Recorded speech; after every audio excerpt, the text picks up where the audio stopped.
Confidence volée à Thibou Camara, un acteur public et homme d'État, témoin de l'histoire à propos de Cellou Dalein Diallo. Récemment, j'ai eu un échange avec l'ancien ministre d'État, Thibou Camara, réputé connaître l'histoire politique de notre pays et qui, avant d'être au devant de la scène et projeté à la lumière des projecteurs, a eu la chance d'évoluer dans l'ombre des grandes figures ayant marqué ces dernières années la vie publique nationale.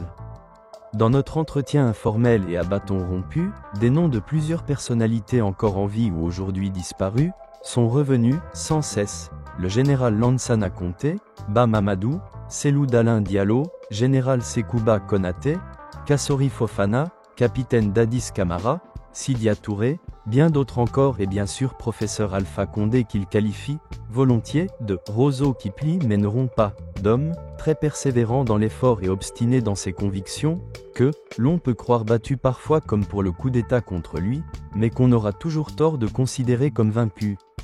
Dans la galerie des portraits, je me permets d'évoquer en premier lieu les propos relatifs à Cellou Dalein Diallo, en espérant ne pas trahir un secret ni une confidence, auquel cas, je plaiderai, humblement, coupable, et demanderai pardon d'avoir privilégié l'intérêt du témoignage au caractère personnel et privé de notre conversation.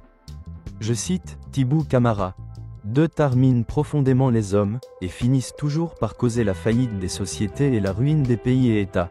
D'une part, l'instinct irrépressible de violence dicté par le besoin de survie, l'emprise de l'orgueil ou l'effet des émotions serviles comme la furie de l'orgueil, l'ire des vexations, d'autre part, la tentation morbide de vengeance suscitée par les récriminations, les ressentiments, les stigmatisations, les inégalités, les discriminations, les exclusions, les colères, les révoltes, les soulèvements populaires, les exclusions, le sentiment d'infériorité, le complexe de supériorité et de nombreuses autres infirmités et lacunes inhérentes à la condition humaine.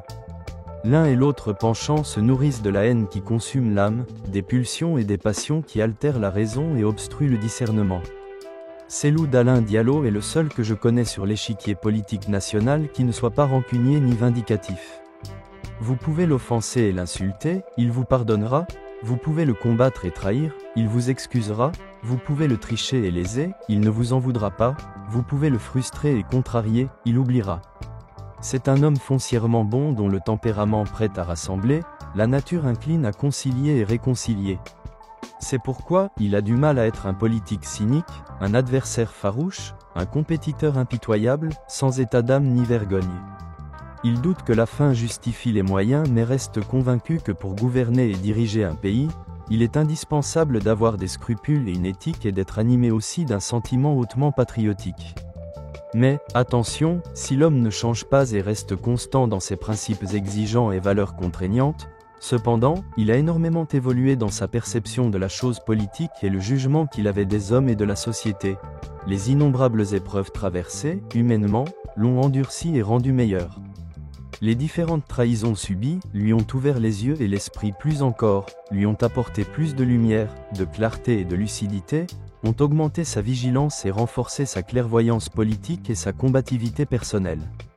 Il est mieux préparé qu'au début de son engagement à faire et pratiquer la politique dans ses multiples dimensions et toutes ses complexités. Il connaît davantage la nature humaine dans beaucoup de ses imperfections et peut sans doute aussi prétendre avoir plus de coffres que par le passé pour réunir des hommes et des femmes de différents horizons pour bâtir quelque chose ensemble dans le respect des opinions et idées de chacun, de tous les courants de pensée. Un profil intéressant pour recoller les morceaux dans un pays déchiré, panser les blessures dans les cœurs, aider à surmonter les frustrations et rancœurs, accumulées tout au long d'une histoire mouvementée, tourmentée, parfois chaotique, durant le parcours taché de sang et jonché de cadavres d'une nation, régulièrement, outragée, trahie, confinée dans les conflits inutiles et les vaines tensions. Dieu seul et le peuple souverain de Guinée pourront faire la part des choses et trancher à propos de son destin présidentiel depuis des années en marche. En attendant, il faut saluer ses exploits politiques et retenir qu'il a marqué les annales électorales au cours du processus démocratique du pays. Fin de citation. Un témoignage bouleversant.